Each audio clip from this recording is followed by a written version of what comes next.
ሰላማችሁ እጅግን በያላችሁበት ሁሉ ይብዛላችሁ። አገራችን ኢትዮጵያን እግዚአብሔር ይባርክልን፣ ሰሜንን ይባርክልን፣ ደቡብን ይባርክልን፣ ምዕራብን ምስራቅን እግዚአብሔር ይባርክልን። እናንተም ደግሞ ይሄ ቪዲዮ የሚደርሳችሁ ሁሉ እጅግም የተባረካችሁ ይሁኑ። እግዚአብሔር ከፊታችሁ ይቅደም።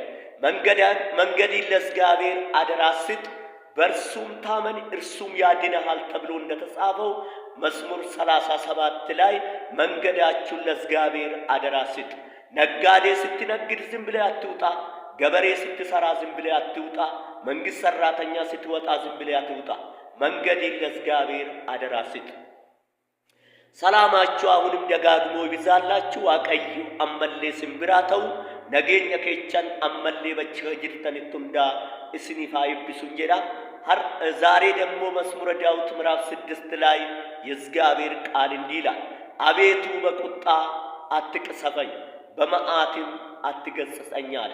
አቤቱ በቁጣ አትቅሰፈኝ፣ በመዓትም አትገሥጸኝ። እንግዲህ መዝሙረኛ ዳዊት ሁል ጊዜ በእግዚአብሔር ፊት ሲወርቅ የእሱ ጸሎት ጥበብ አለ። እግዚአብሔር ልብ የሚነካ ጸሎት ነው ዳዊት የሚጸልየው። ዳዊት ዝም ብሎ አይደለም፣ በእግዚአብሔር ፊት ሲወርቅ የእግዚአብሔር ዙፋን የሚነቀንቀው ጸሎት ነው በእግዚአብሔር ፊት የሚያቀርበው። ስሙ ለዘላለም ይባረክ። በደለኛም ቢሆን ጥፋተኛውም ቢሆን አንተም ቢበድለውም በቁጣ አትቅሰፈኛል፣ በመዓትም አትገሥጸኛል። ምሕረትን አብዛልኝ እንጂ ይቅርታን አብዛልኝ እንጂ በቁጣ አትቅሰፈኛል። ዳዊት እግዚአብሔር ፊት ሲወርቅ እንደዚህ አይነት ጸሎት ያቀርባል ማለት ነው። ዛሬ ወንድሜና እህቴው በኃጢአት ውስጥ እያለፍክ ሊሆን ይችላል። በበደል ውስጥ እያለፍክ ሊሆን ይችላል። ሰውን እየበደልክ እግዚአብሔርን እየጠራ ሊሆን ይችላል። ግን በቁጣ አትቅሰፈኝ ማለት አለብን።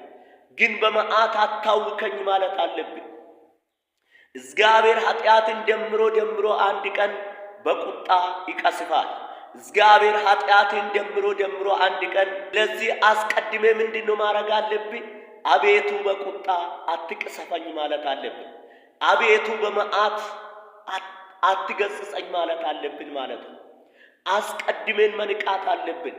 አስቀድሜን እግዚአብሔርን ምሕረት እግዚአብሔርን ይቅርታ መጠየቅ አለብን ማለት ነው። ምክንያቱም ሥጋ ነው የለበስነው፣ ሰው ፍጹም አይደለም። ሁሉ ኃጢአት ሰርቷል፣ የእግዚአብሔርን ክብር ጎሎባቸዋል ይላል። ስለ ተማርክ የትምህርት ደረጃ ስላለ ከኃጢአት ንጹሕ ልትሆን አትችልም። ይልቁንስ ኃጢአት በአንተ ላይ